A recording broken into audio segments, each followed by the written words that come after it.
يا حبايبي حبايبي يوميات ميس امان. مساء الفل عليكم او صباح الفل. اي وقت بتشوفوا في الفيديو اهلا وسهلا بيكم حبايب قلبي، نورتوني. انا طبعا عامله الفيديو دوت تفريزات للاسبوع وللست العامله واللي مش فاضيه. عملت تفريزات للحمه المفرومه، وعملت تفريزات بتاع ده الستريبس، وممكن برضو اللي هو البانيه، بانيه الشركات. زي ما احنا شايفين كده اهو، انا عاملاه وحمرته ولسه متغدين منه بسم الله ما شاء الله. نفس الفراخ اللي انا عاملاها ديت. طبعا بالتفصيل هتخش الفيديو وتشوفوا انا عملته ازاي من غير بيض، وكمان حمرناه بندقه زيت عشان الزيت غالي والبيض غالي واحنا بقى بنوفر. بص يا حبايبي دوت زي ما قلت لكم كده اهوت، دي صدر فرخه بس بسم الله ما شاء الله. بصوا عامله لي طبق قد ايه. غير كده كمان ان انا عامله الطبق دورين، عامله الطبق ايه دورين اهو.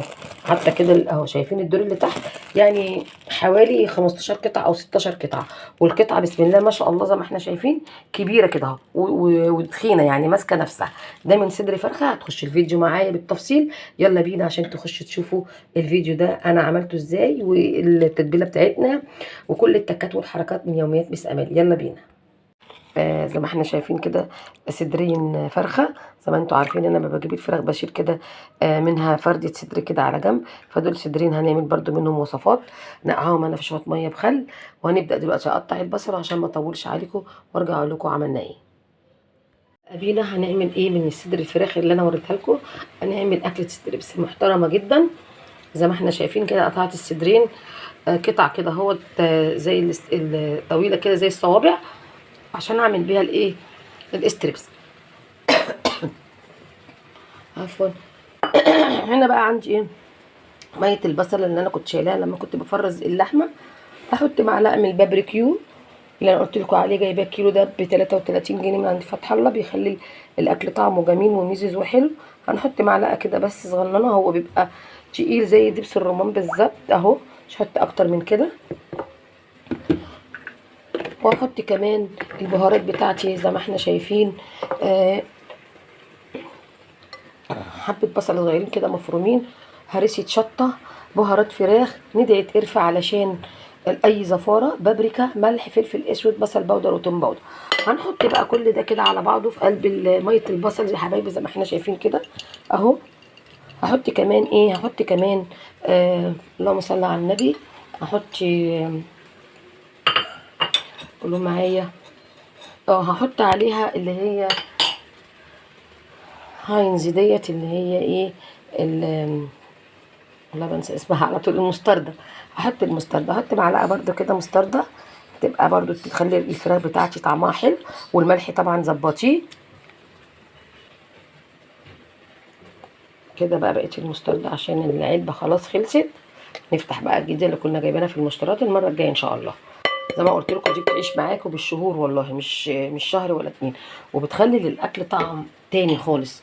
هقلب بقى البهارات بتاعتي دي، وندوق بقى ايه الملح بتاعها ونظبطها، ونحط في قلبيها الاستريبس بتاعي مش اقل من ساعه عشان يشرب في التتبيله بتاعتي.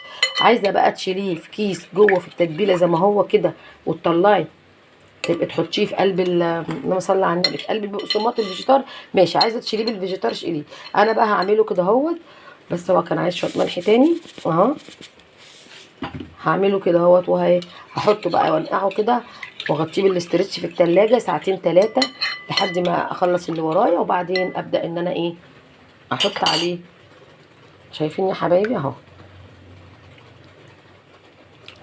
لازم تغسليه كويس قوي وتصفيه عشان ياخد ويشرب في التتبيله ويبقى طعمه حلو.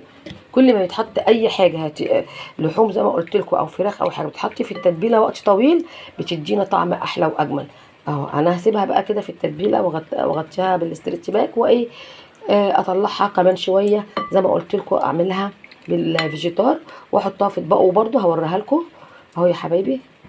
اركنها بقى كده اهوت. وانا قلت لك صديقي المطبخ للست اللي هو الايه الاسترتش ده مفيش ست تستغنى عنه خالص، لان هو بصراحه ربنا فعلا صديق الست في قلب المطبخ. احسن حاجه اختراع الكبه والاسترتش اهو يا حبايبي اهو. غطيتها كده بالاسترتش عشان اروح بقى احطها في التلاجة لما اجي اتبلها واشيلها واوريها لكم. انا بقى بعد ساعتين من التتبيله هنشيل بقى الكفر البلاستيك اللي احنا كنا حاطينه دوت عشان نبدا نتبله ونشيله. عايزه تعملي بقى منه برده في ساعتها عادي بقى، ما احنا كده ايه التتبيله خدت حقها وزياده. يعني احنا شايفين كده من غير بيض ومن غير حاجه، البيض بقى غالي، احنا هنوفر بقى وهنعمل من غير بيض.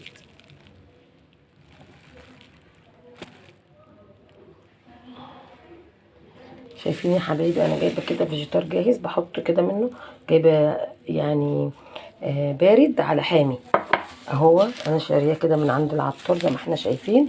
هناخد بقى من الاستريبس بتاعنا نصفيه كده من الخلطه وهنحطه معايا هنا اهوت فين في الفيجيتار، وابدا ان انا اتبله. شايفين لازم تضغطي بقى عليها كده قوي عشان تتشرب من خلطه الفيجيتار. ونجيب بقى طبق فل برده ايه شايفين يا حبايبي اهي، ونجيب طبق فل بقى ايه ونشيله كله. ترصي بقى كده على حسب الاكله، تعملي بقى لولادك الصبح سندوتشات منهم للمدرسه، اكيد بيزهقوا برده من الجبن. تعملي عشاء بالليل للعيال جعانين تجيبي فينو كده وتعملهم، او عيش بلدي. ونغير بقى كده اهو. شايفين من صدر فرخه هوريكم دلوقتي الكميه هتطلع قد ايه. شايفين يا حبايب قلبي اهو بالطريقه دي زي الجاهز بالظبط واحسن. ده الاستريبس، لو كنت عايزه تزودي بقى شطه تاني براحتك، بس هو الحامي على البارد بيبقى ميكس حلو. ادي الاستريبس معانا اهو، اديني عملته غلفته كده بالفيجيتار، واخدين بالنا ولا بيض ولا اي حاجه. وهنقليه برده في اقل قطعه حبه زيت، عشان طبعا الزيت غالي والبيض غالي، فاحنا بنوفر وبنعمل وصفات سهله زي ما احنا شايفين، مفيش حاجه هتعمل عليه. انا كده بقى هفرزه وهشيله في الفريزر، ولما اجي اطلعه يتحمر وهو متلج. يتحمر يا حبايبي هو ايه وهو متلج. هجيب بقى الاسترتش والفه زي ما احنا شايفين كده، زي ما احنا شايفين بسم الله ما شاء الله كده. انا فرزت صدر الفرخه وعملته زي ما احنا شايفين وغلفته اهو. هنحطه بقى في الفريزر لحد ما يجي وقت ان احنا نقليه. هنجيبه ونقليه بسم الله ما شاء الله، هيعجبكم قوي قوي قوي. التتبيله هتعجبكم زي ما شفتها كده في الفيديو. اتمنى ان هو يكون عجبكم الفيديو. ما تنسونيش في اللايك والشير مع يوميات مس امال. والسلام عليكم ورحمه الله وبركاته. زي ما قلت لكم انا عملت اللحمه والفراخ في فيديو واحد بس كان كبير، فانا قسمته على 2 فيديو عشان ما يبقاش طويل عليكم. يلا باي باي، كل سنه وانتم طيبين ومدارس سعيده، واعملي لعيالك كل اللي نفسهم فيه وباقل التكاليف. احنا قناتنا قناه التوفير. سلام عليكم.